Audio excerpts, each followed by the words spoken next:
Assalamualaikum warahmatullahi wabarakatuh. Perkenalkan, nama saya Rizal Maulana Hidayatullah dengan NIM 2410651087. Di sini saya akan menjelaskan protokol data link layer. Saya dari kelompok 2. Halo teman-teman, Assalamualaikum warahmatullahi wabarakatuh. Kok halo teman-teman sampai? Assalamualaikum warahmatullahi wabarakatuh. Saya Rizal Maulana Hidayatullah dengan NIM 2410651087. Saya dari kelompok 2 akan menjelaskan tentang protokol data link layer.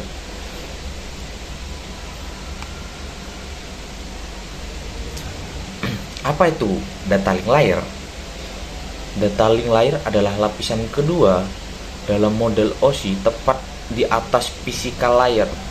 Kalau physical layer tugasnya mengirim bit 0 dan 1 lewat kabel atau gelombang radio. Nah, data link layer mengemas bit-bit itu menjadi frame yang punya alamat tujuan, dicek rusak atau tidak, dan dikirim dengan rapi hanya di jaringan lokal. Tanpa layer 2, komunikasi di LAN atau Wi-Fi langsung itu akan lumpuh total. Banyak orang yang tahu IP address dan Wi-Fi, tapi lupa bahwa IP itu di layer 3. Tanpa layer 2, IP tidak tahu mau kirim perangkat ke mana. Perangkat fisik, analogi gampang, IP itu alamat rumah, sedangkan MAC address itu nomor pintu yang benar-benar dibuka oleh kurir. Makanya saya menyebut layer 2 sebagai penjaga gerbang jaringan lokal, seperti itu. Fungsi utama itu ada 5: framing, addressing atau MAC address, error detection atau correction, flow control, dan access control. Pertama, framing itu memotong data dari frame. Physical addressing pakai MAC address, error detection dan correction pakai CRC dan ARQ, flow control atur kecepatan pengirim, media access control atur siapa yang boleh bicara di jaringan bersama. Juga flow control atur kecepatan pengirim. Kelima fungsi ini wajib berhasil semuanya supaya komunikasi LAN berjalan dengan lancar.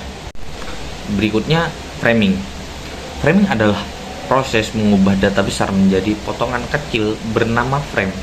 Setiap frame punya 3 bagian: header, yaitu di dalamnya ada alamat dan kontrol; payload, itu isi data; dan yang terakhir trailer, CRC.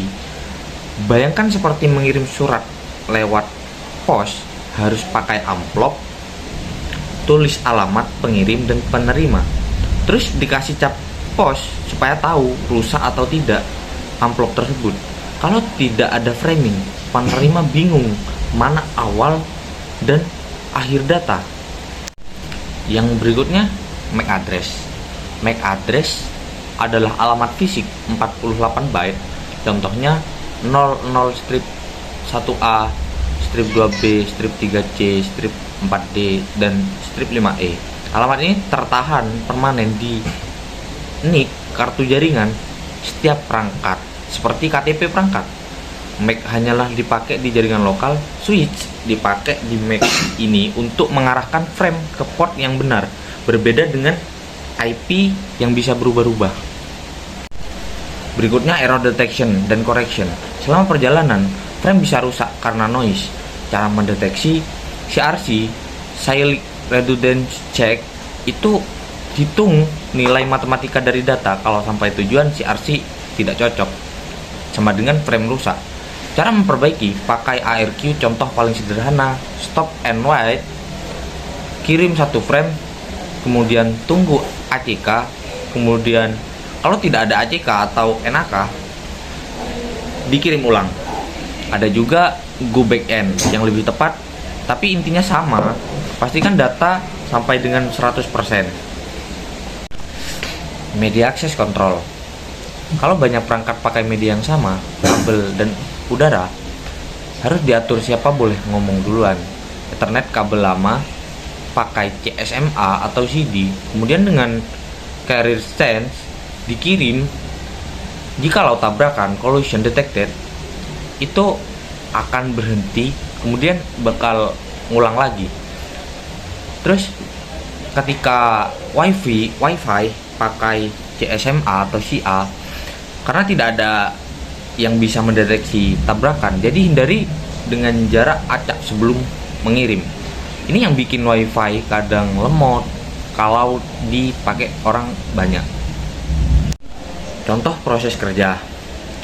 Contoh nyata, laptop A kirim file ke laptop B lewat switch.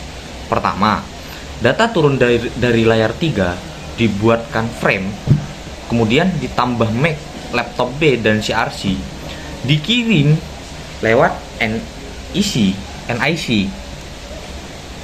yang nomor 4. Switch baca MAC tujuan, teruskan ke port B. Yang terakhir, laptop B cek CRC, kalau benar kirim ACK dan data naik ke atas ke layar atas. Kalau CRC salah, buang frame, minta kirim ulang otomatis.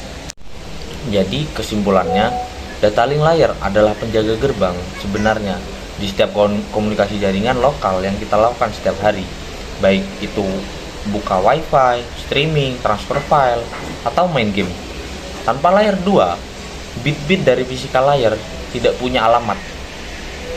Kemudian tidak ada yang bisa memotong data dari frame, tidak ada yang bisa cek apakah data rusak, CRC, tidak ada yang bisa mengatur kecepatan, flow control. Juga yang terakhir, tidak ada yang mengatur giliran bicara MAC protokol. Akibatnya seluruh jaringan lokal langsung kacau dan lumpuh total. Layar ini bekerja diam-diam di belakang layar, tapi kalau dia tidak ada, kita bahkan tidak bisa ping tetangga sebelah. Makanya meskipun diremehkan dan jarang dibahas dibandingkan IP atau WiFi, data link layar adalah fondasi utama dari semua komunikasi modern yang kita nikmati saat ini. Mungkin itu saja dari kami, kurang lebihnya kami mohon maaf. Wassalamualaikum warahmatullahi wabarakatuh.